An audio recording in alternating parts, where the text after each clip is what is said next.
Тож до нашої студії вже завітала чарівна Катерина Славська, чемпіонка Європи із бодібілдингу. Катя, ми вас вітаємо, по-перше, з перемогою, а по-друге, як же так сталося, що така чарівна дівчина прийшла до такого, майже чоловічого спорту, як бодібілдинг?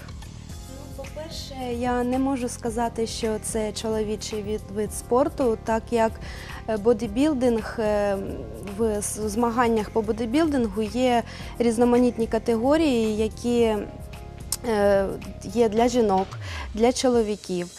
Тобто є ростова категорія, є возрастна категорія.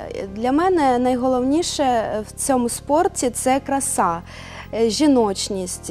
І наша категорія, яка називається модель фізік, тобто це ще називається категорія бікіні, вона спрямована на жіночність, але ж рельєф, щоб було тіло рельєфне, максимально просушене, але ж ми повинні гарно пройти дефіле, позінг.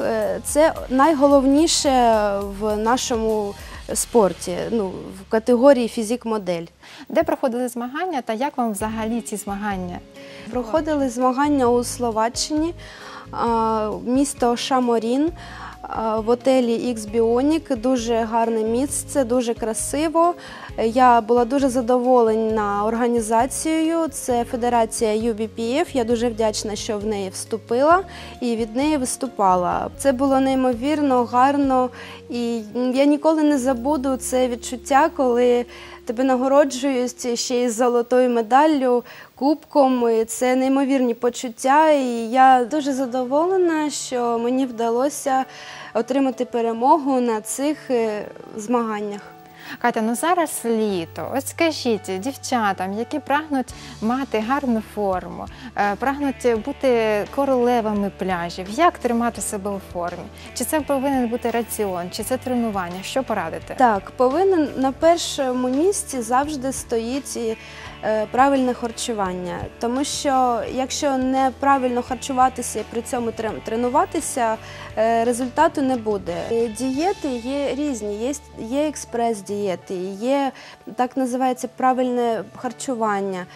І я рекомендую усім харчуватися правильно, раціонально та збалансовано, не використовувати ніяких інтернет-дієт, не використовувати експрес-дієти, бо результат може і буде, але ж він погано вплине на здоров'я людини. Якщо я, наприклад, хочу піти на пляж і дуже гарно виглядати, чи можна за такий короткий проміжок часу щось вдіяти зі своїми формами, зі своїм тілом? Що для цього потрібно? Я так розумію, що перше це, мабуть, харчування, раціон, але можливо, ще є якісь тренування певні або поради від вас як експерт. Чи такого неможливо? Це експрес-дієта, яка шкодить здоров'ю. Тобто я не рекомендую. Взагалі не рекомендую цю дієту, бо для гарного результату треба підготовити повністю свій організм до схуднення. Треба здавати аналізи і мало тренуватися, треба харчуватися і знати свій добовий калораж. Трохи поговоримо ще про чемпіонство. Чи змінилося у зв'язку зі здобуттям титулу щось для вас? Чи стало це чемпіонство мотивацією на якісь наступні досягнення та, можливо, конкурси? Звісно. Я дуже мрію потрапити на чемпіонат світу. Розкажіть детальніше, у чому ваш секрет, як готувалися до змагання і, власне, скільки тривала підготовка? Тривала підготовка півроку. 6 місяців я підтримувала свій організм правильним харчуванням. Дієта моя – це сушка, так називається наша дієта із спортсменів, які готуються до змагань. Сушка – це рельєф, м'язи та гарне підготовлене до чемпіонату тіло, гарну форму, і це, мабуть, і стало критерієм, за яким обирали переможців, я так розумію. Катя, дуже дякуємо вам за приємну розмову. На жаль, наш час дуже швидко сплив. Я нагадаю, що у нас у студії була чемпіонка Європи, яка живе тут, у нашому місті, у Дніпрі, Катерина Славська. Її звуть. Запам'ятайте це ім'я. Я маю надію, що ми його ще почуємо на чемпіонаті світу.